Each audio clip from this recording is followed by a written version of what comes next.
Shri Digvijay Singh. Sir, वर्ष 2015-2016 के budget का मैं किन कारणों से विरोध करता हूं उसका उल्लेख मैं अपने भाषण में करूंगा।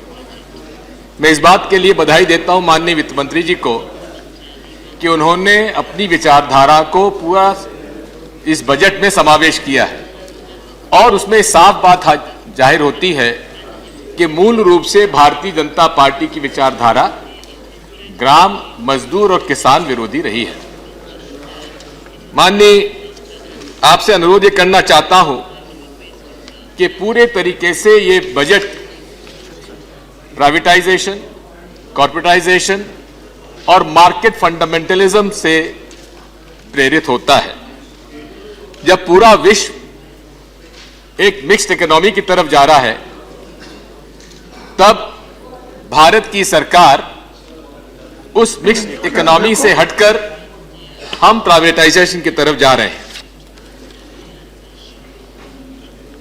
अगर आप देखेंगे माननीय उपसभापति महोदय, बजट के आकार में लगभग 0.98% कम किया गया, प्लान एक्सपेंडिचर में लगभग 28.58% कम किया गया, सोशल एक्सपेंडिचर में शेयर इन जीडीपी का 2.84 से घटाकर 2.57 किया गया, share of social expenditure of the budget 21.4% से घटा के 20.4% किया गया। और इसमें आप देखेंगे कि ये पूरी जवाबदारी, जिम्मेदारी सोशल सेक्टर स्पेंडिंग की उन्होंने राज्य सरकारों पर छोड़ दी और राज्य सरकारों को जो धनराशि दी गई है उसमें भी कहते हैं कि हमने फाइनेंस कमीशन के आग्रह पर 32% से बढ़ाकर 42% किया है। लेकिन मैं आपसे अनुरोध करना चाहता हूं, ये आंकड़े आपके सामने रख रहा हूं माननीय वित्त मंत्री जी, स्टेट शेयर घटा है, बढ़ा नहीं है। State share of taxes and duties as percentage of GDP पिछले साल था 3%, इस बार है 3.7%। Non plan grants and loans to states as percentage of GDP पिछले साल था 0.6%, अब है 0.8%। Central assistance to states as percentage of GDP पिछले साल था 2.6%, वो घट के हो गया है 1.4%। यानी कि total union resources transfer to state as percentage of GDP was 6.2% last year and now it is 5.9%। पूरी जवाबदारी, जिम्मेदारी राज्य सरकारों पर छोड़ दी गई। मैं आपसे अनुरोध करना चाहता हूं, भारत सरकार का बजट एक पूरा मैक्रो व्यू पूरे देश की अर्थव्यवस्था पर लेना चाहिए और मैं आपकी इजाजत से भारतीय संविधान की धारा 38 को कोट करना चाहता हूं। राज्य ऐसी सामाजिक व्यवस्था की जिसमें सामाजिक, आर्थिक और राजनीतिक न्याय राष्ट्र जीवन की सभी संस्थाओं को अनुप्राणित करे, भरसक प्रभावी रूप से स्थापना और संरक्षण करने के लोक कल्याण की अभिवृद्धि का प्रयास करेगा। राज्य विशिष्ट आय की असमानताओं को कम करने का प्रयास करेगा, न केवल व्यक्तियों के बीच बल्कि विभिन्न क्षेत्रों में रहने वाले विभिन्न व्यवसायों के लगे लोगों के समूहों के बीच भी प्रतिष्ठा, सुविधाएं और अवसरों की असमानता समाप्त करने का प्रयास करेगा। यानी कि जो असमानताएं हैं समाज में, क्षेत्र में, उनको दूर करने का प्रयास बजट को करना चाहिए। यह संवैधानिक व्यवस्था है। लेकिन यह बात ठीक विपरीत तौर पर इस बजट में प्रावधान किया गया है। देश का आर्थिक विकास तो हुआ है, लेकिन मानव संसाधन जो हमारा है, ह्यूमन डेवलपमेंट इंडेक्स, आज भी हम 135वें नंबर पर हैं विश्व के। जब तक मानव संसाधन का सुधार नहीं होगा माननीय, तब तक ये देश आगे नहीं बढ़ सकता। मैं स्वयं हमारे माननीय मंत्री जी से अनुरोध करूंगा कि अगर दीनदयाल उपाध्याय जी के आप शिष्य हैं और उनसे आप प्रभावित हैं, तो ये बजट जो है उनकी विचारधाराओं के विपरीत है। इंटीग्रल ह्यूमनिज्म ह्यूमन रिसोर्स का वे पक्षधर हुआ करते थे। शिक्षा और स्वास्थ्य के मामले में अधिक राशि देने के वे पक्षधर हुआ करते थे। लेकिन इस बजट में आपने यह कहकर पल्ला झाड़ लिया कि हमने सारा पैसा राज्य सरकारों को दे दिया, जबकि ऐसा सही नहीं है। अब उनकी जवाबदारी है। विकास का मॉडल क्या होना चाहिए? सबका साथ सबका विकास आपने कहा है। इसलिए सबकी परिभाषा में कौन लोग आते हैं? इस परिभाषा में केवल वो लोग जो अभी पैसे वाले हैं, धनाढ्य हैं, वही सीमित हैं, या गरीब को भी आगे बढ़ने का मौका मिलेगा? पूरी असमानता को अगर आप आकलन करेंगे तो इस देश में असमानता बढ़ती जा रही है।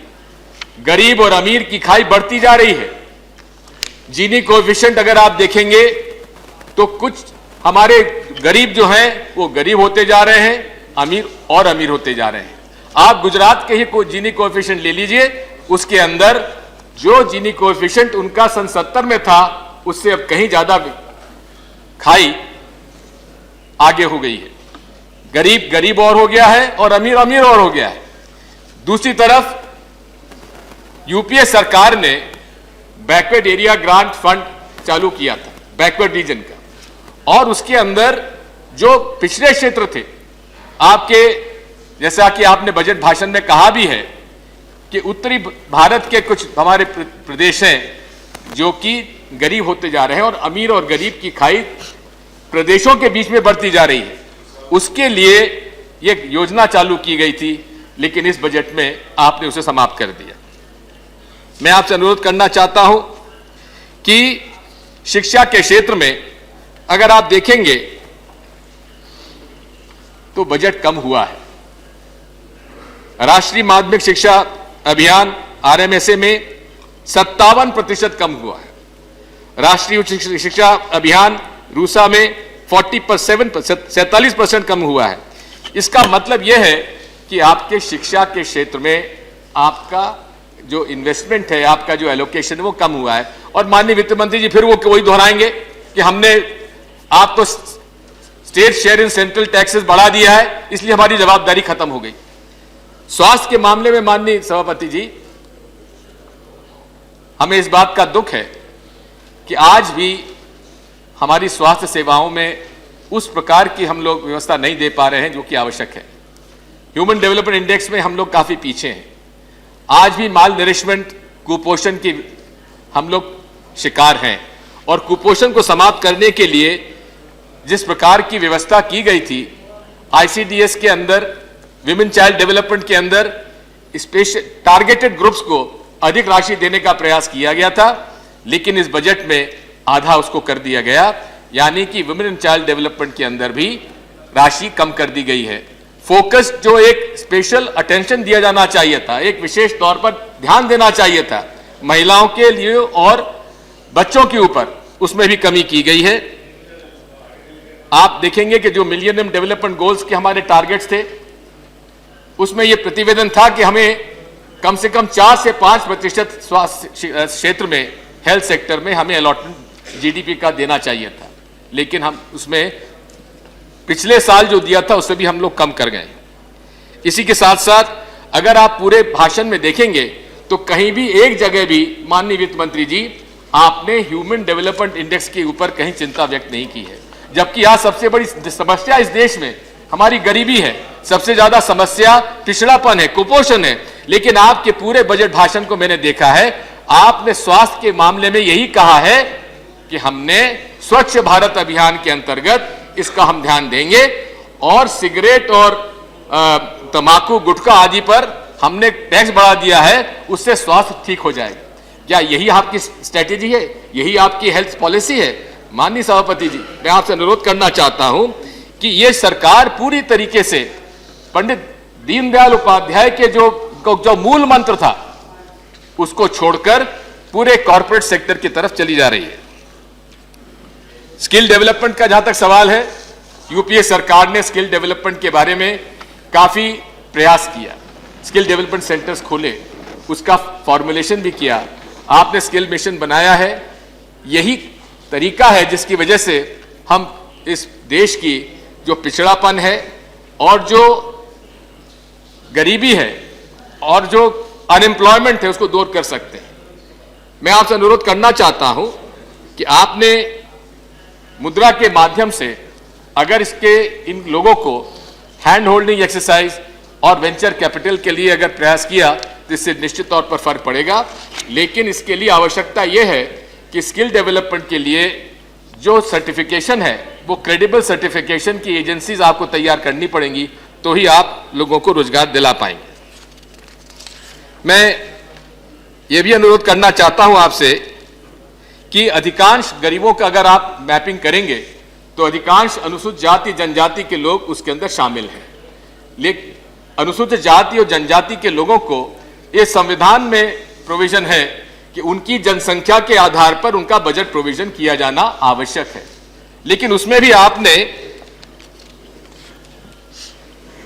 अनुसूचित जाति जनजाति के बजट में कंपोनेंट प्लान में सब प्लान में 28.5% आपने अनुसूचित जाति के स्पेशल कंपोनेंट प्लान में, गहलोत साहब इस बात का आप ख्याल रखिए, 28.5% कम कर दिया गया है।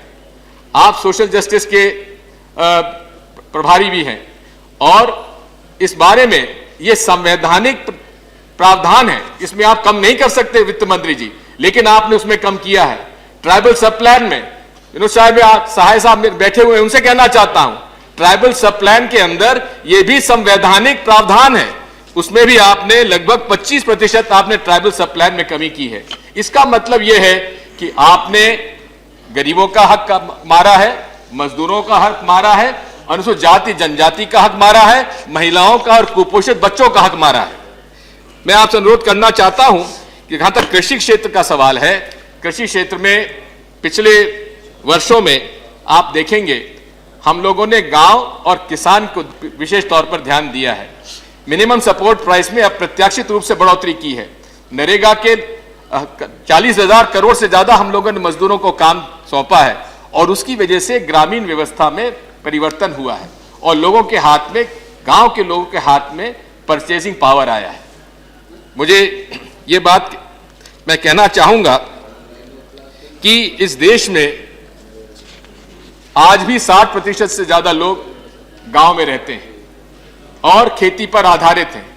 हालांकि कंट्रीब्यूशन ऑफ एग्रीकल्चर जो जीडीपी घटता चला जा रहा है, लेकिन उसके बावजूद भी हमें इस पर ध्यान देने की आवश्यकता है कि आज भी लगभग 2.25 करोड़ लोग आज भी गांव में इसमें लगभग 23 करोड़ लोग आज भी गांव में कृषि मजदूर हैं और पिछले वर्षों से अपेक्षा बढ़े हैं। उनको हमें, जहां मैकेनाइज फार्मिंग की होने की वजह से उनको आज रोजगार नहीं है और रोजगार नहीं होने के कारण उनको आज हमें व्यवस्था करने की आवश्यकता है। मुझे इस बात की प्रसन्नता है कि आपने वित्त मंत्री जी, कम से कम प्रधानमंत्री जी की उस बात को आपने तवज्जो नहीं दी जिसमें उन्होंने कहा था कि नरेगा जो है उसको कचरे की टोकरी में फेंक देना चाहिए। ऐसा इस प्रकार का उनका जो विचार है ये पूर्ण रूप से माननीय प्रधानमंत्री जी का जो सोच नरेगा के खिलाफ रहा है, ये एक उनका मानसिकता प्रदर्शित करता है। मुझे इस बात की प्रसन्नता है और आपको मैं बधाई दूंगा कि आपने कम से कम उनकी इस बात को ना मानकर नरेगा के आपने एलोकेशन रखे और ये वादा भी किया है कि अगर जरूरत पड़ेगी तो हम उसमें और देंगे। इसी प्रकार इस बार खेती में धान की कीमतों को 200-300 रुपया प्रति क्विंटल का नुकसान हुआ है। मिनिमम सपोर्ट प्राइस ऑपरेशन जहां राज्य सरकारों को करना चाहिए नहीं की है। कपास में भी लगभग 1000 से 1200-1500 क्विंटल पर क्विंटल कम हुआ है। सोयाबीन के अंदर लगभग 800 से 1000 रुपया क्विंटल कम हुआ है। लेकिन सर यह भी आपको बताने की आवश्यकता है, धान सस्ता हो गया, चावल सस्ता नहीं हुआ। तिलहन सस्ता हो गया, तेल सस्ता नहीं हुआ। सोयाबीन सस्ता हो गया, सोयाबीन का तेल सस्ता नहीं हुआ। दलहन सस्ती हो गई, दाल सस्ती नहीं हुई। यानी कि किसान को नुकसान हुआ है, प्रोड्यूसर्स को फायदा हुआ है। और स्वाभाविक है उन समूह को आप रिप्रेजेंट करते हैं, उन्होंने आपको यहां बिठाया है, इसलिए इस बात की आवश्यकता है कि इसको आप समझिए। मैं आपसे निवेदन करना चाहता हूं, इस देश की अगर अर्थव्यवस्था आपको सुधारनी है तो गांव के लोगों को, गरीब लोगों के हाथ में परचेजिंग पावर देना पड़ेगा। और यही यूपीए की सफलता रही है, जिसकी वजह से हमने विश्व की आर्थिक मंदी के बावजूद भी हमने इस देश में मंदी नहीं आने दी। मैं आपसे अनुरोध करना चाहता हूं सभापति महोदय कि इस देश की अर्थव्यवस्था सेंसेक्स के ऊपर नीचे जाने से नहीं आंकी जा सकती। अगर आपको इस देश की अर्थव्यवस्था देखनी है तो कभी गांव या कस्बे के सुनार के यहां चले जाइए, कपड़े के व्यापारी के पास चले जाइए, तो पता पड़ जाएगा कि अर्थव्यवस्था सुधर रही है कि बिगड़ रही है। मैं जब भी कहीं जाता हूं तो कम से कम सुनार, गांव के सुनार, शहर के सुनार और कपड़ा व्यापारी से जरूर मैं मिलकर आता हूं, क्योंकि अगर गांव में अगर बचत होती है तो सबसे पहले वो सुनार के पास जाता है, उसके बाद कपड़ा खरीदता है। और अभी जो प्रफुल्ल पटेल जी कह रहे थे, मैं उस बात से सहमत हूं कि अब लोग गाड़ियां भी खरीदते हैं, लेकिन मोटरसाइकिल के भी खरीदते हैं। इन सभी जगह, मैं अभी सूरत गया, गुजरात में, सूरत कपड़ा व्यवसाय और ज्वेलरी का बहुत बड़ा केंद्र है और अधिकांश मोदी जी के समर्थक हैं। लेकिन वहां दोनों पक्ष के लोगों ने, मैंने पूछा और दोनों ने कहा, ज्वेलरी के व्यवसायियों ने भी और कपड़ा के व्यवसायों ने मुझे कहा कि आर्थिक मंदी चली हुई है। और एक कपड़ा व्यापारी ने तो यहां तक कहा कि हम लोगों का जो कैपिटल थी वो भी खत्म होती चली जा रही है। अर्थव्यवस्था, जैसा कि प्रफुल्ल पटेल जी ने कहा था, एक्सपोर्ट हमारे गिरे हैं। आप श्रेय जरूर लें, इकोनॉमी सुधर रही है, जीडीपी ग्रोथ हो रहा है। जीडीपी ग्रोथ तो आपने फॉर्मुलेशन चेंज कर दिया तो उससे जीडीपी ग्रोथ आपके पक्ष में हो गया। लेकिन देश की और भारत की और चाइना की अर्थव्यवस्था में क्या फर्क है? भारत की व्यवस्था इंटरनल कंजम्पशन के आधार पर है और ये शक्ति कांग्रेस पार्टी ने समय समय पर जो इस गांव और गरीब और किसान को जो मदद पहुंचाई है, उसकी वजह से उसके हालात सुधरे हैं। इसलिए हमारी जो इकोनॉमी है वो ब्रॉड बेस्ड है। उसी तरह चाइना की एक्सपोर्ट पे आधारित है। इसलिए हम लोग इस बारे में आपसे अनुरोध करना चाहते हैं कि अपनी पीठ थपथपाने के बजाय इस बात का प्रयास करिए, गांव, किसान और मजदूर के हाथ में अधिक परचेसिंग पावर पैरिटी दीजिए। आपने सब्सिडी का आपने तय कर रखा है, आपकी योजना है और ये आप उसको मानते हैं। सब्सिडी में आपने 18.23 ऑफ द जीडीपी से घटाकर 13.72 कर दिया है। सब्सिडी आप कम करना चाहते हैं, लेकिन मेरी आपसे प्रार्थना है टारगेटेड सब्सिडी आप कम करिए। सब्सिडी जो हो, जो अपात्र हैं उनकी सब्सिडी खत्म करिए, जो पात्र लोग हैं उनकी सब्सिडी आप खत्म करेंगे तो गरीब को और गरीब करते चले जाएंगे। मैं आपसे अनुरोध करना चाहता हूं, आपने श्रेय लिया है कि हमने डायरेक्ट बेनिफिट ट्रांसफर स्कीम लाए हैं, लेकिन आप भूल जाते हैं कि हम ही लोगों ने, डॉक्टर मनमोहन सिंह जी की सरकार ने, यूपीए ने जब इसको कैश ट्रांसफर की बात की थी तो आप ही ने उसका विरोध किया था। पेट्रोलियम के सिलेंडर के ऊपर जब हमने कैश सब्सिडी सिलेंडर्स की डायरेक्टली कंज्यूमर्स को देने का प्रयास किया था, सबसे ज्यादा विरोध नरेंद्र मोदी जी ने किया था, आप लोगों ने भी किया था। लेकिन लौट कर फिर आप वहीं आ गए और आपने उसको स्वीकार किया। मैं आपसे अनुरोध करना चाहता हूं कि आपने अपने इसके अंदर जो 3 श्रेय लिए हैं, जैम, जवाहर, आपकी जनधन योजना, आधार और मोबाइल को लेकर, ये तीनों योजना यूपीए सरकार की है। जनधन योजना को इंक्लूसिव बैंकिंग कहते थे। इंक्लूसिव बैंकिंग के अंदर उन्होंने 2011-12 के अंदर लाल किले से भाषण जब दिया था मनमोहन सिंह जी ने, तो उन्होंने इस बात को कहा था कि इंक्लूसिव बैंकिंग हम करना चाहते हैं, सब लोगों को खातेदार बनाना चाहते हैं। उसका श्रेय आपने ले लिया। मार्केटिंग में आप लोग माहिर हैं, आप लोग मार्केट को समझते हैं, मार्केटिंग में माहिर हैं और उसके अंदर अडवाणी जी ने ठीक कहा है, नरेंद्र मोदी जी अगर किसी काम में माहिर हैं तो वो मार्केटिंग में माहिर हैं। इवेंट मैनेजर सबसे अच्छी इवेंट मैनेजर है और ऐसे इवेंट मैनेजर साहब ने इन सारी योजनाओं को लाभ लेने का प्रयास किया है। आधार कार्ड का कितना विरोध हुआ, नरेंद्र मोदी जी ने विरोध किया, पूरी भाजपा ने विरोध किया, लेकिन आधार कार्ड का आप श्रेय लेना चाहते हैं। मोबाइल टेलीफोनी के मामले में जहां केवल 4 करोड़ लोग इसको मोबाइल यूज करते थे 2004 में, वो बढ़कर लगभग आज 90 करोड़ लोग इसमें मोबाइल फोन यूज कर रहे हैं। पूरा जो जैम का आप लोगों ने आपने कहा है, उसमें अगर किसी को श्रेय जाता है तो यूपीए सरकार को जाता है माननी, आप लोगों को नहीं जाता है। किसी भी देश की आर्थिक हालात टैक्स जीडीपी रेशियो पर उसका आधार होता है, लेकिन देश में टैक्स जीडीपी रेशियो हमारा केवल 15.5% है, जो कि काफी कम है, और उसको बढ़ाने का जो प्रयास होना चाहिए, मुझे इस बात का दुख है, उसका कोई विशेष प्रयास नहीं किया गया है। टैक्स बेस बढ़ाने का कोई प्रयास नहीं किया गया है। G20 देशों में जो क्रम है, सबसे कम टैक्स बेस हमारा जो है, तीसरे नंबर पर हम आते हैं, उसको टैक्स बेस बढ़ाने का प्रयास नहीं किया गया है। मैं आपसे अनुरोध करना चाहता हूं, डायरेक्ट टैक्स में कमी की गई है, वहीं इनडायरेक्ट टैक्स में बढ़ोतरी की गई है। आपने एक तरफ जहां कॉर्पोरेट का टैक्स 30% से 25% किया है, और ये आपने आर्गुमेंट दिया है कि इसलिए हम लोग कर रहे हैं क्योंकि एग्जाम्पशन से उनका कलेक्शन जो है, एक्चुअल रियलाइजेशन 23% होता है, लेकिन एग्जाम्पशन आपने किस किस में दिया है वो आपने क्वांटिफाई नहीं किया है। कितना एग्जाम्पशन आपने कम किया है वो क्वांटिफाई नहीं किया है। इसका मतलब यह है कि 30% से आप 25% तो घटा देंगे, लेकिन किन किन क्षेत्रों में आपने एग्जाम्पशन कैंसिल कर रहे हैं, कम कर रहे हैं, जेटली जी, इस बात का उल्लेख आपको करना चाहिए। मिडिल क्लास की वजह से आप लोग कुर्सी पर बैठे हैं, लेकिन मुझे कुछ दिन पहले एक मैसेज मिला, एक मिडिल क्लास के बारे में लड़के ने मुझे भेजा।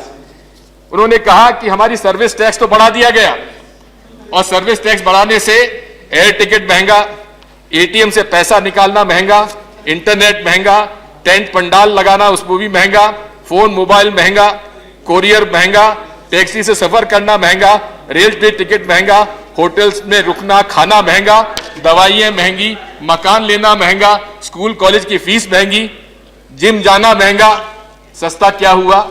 1000 रुपए से ज्यादा चमड़े का जूता सस्ता हुआ। 1000 रुपए से ज्यादा का जूता कौन खरीदता?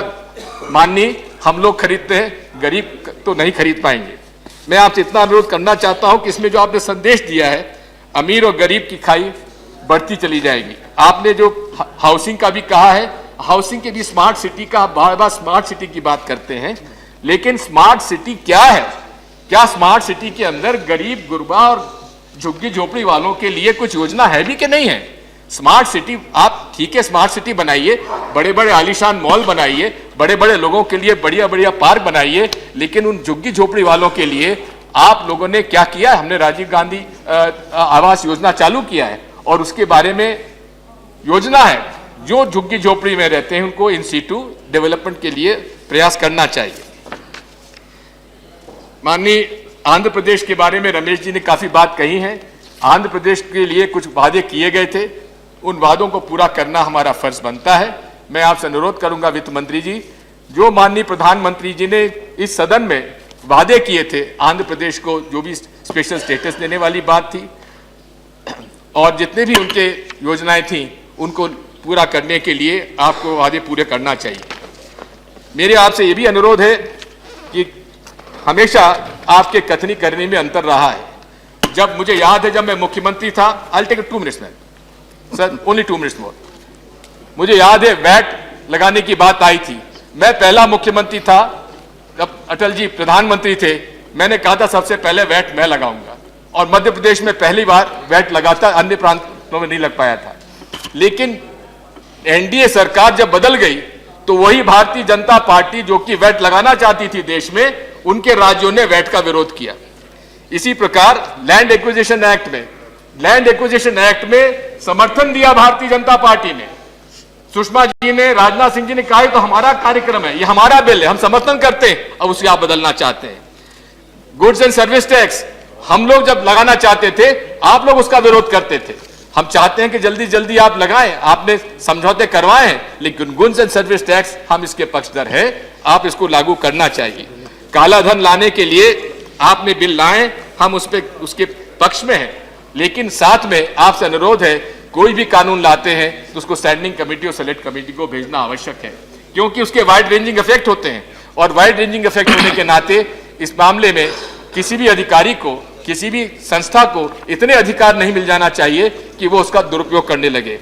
आपसे भी अनुरोध करता हूं कि आपने अपने भाषण में ये आखिरी पैरा 132 में कहा है कि मेरा मानना है कि मेरी सरकार पूर्णतः एक ईमानदार सरकार है, हमने हमेशा वही किया है जो हम कहते हैं और करते हैं।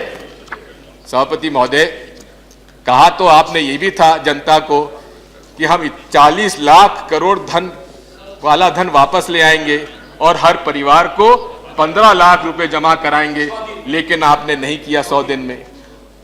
आप माननीय जेटली जी, आपने चंडीगढ़ में जब चुनाव लड़ रहे थे तब आपने कहा था कि 5 लाख रुपए तक का इनकम टैक्स एग्जेम्पशन होना चाहिए, उससे भी आप मुकर गए। तो इसको हम लोग क्या माने? इसमें आपके कथनी और करनी में बड़ा अंतर है। इसीलिए मैं आपसे कहता हूं कि अगर आपको सरकार के इस देश में अगर आपको राज करना है तो अपनी कथनी और करनी का अंतर समाप्त करिए, जो किए गए वादे पूरा करिए, तभी आप लोग इससे सफलता प्राप्त कर पाएंगे। आपने मौका दिया, धन्यवाद।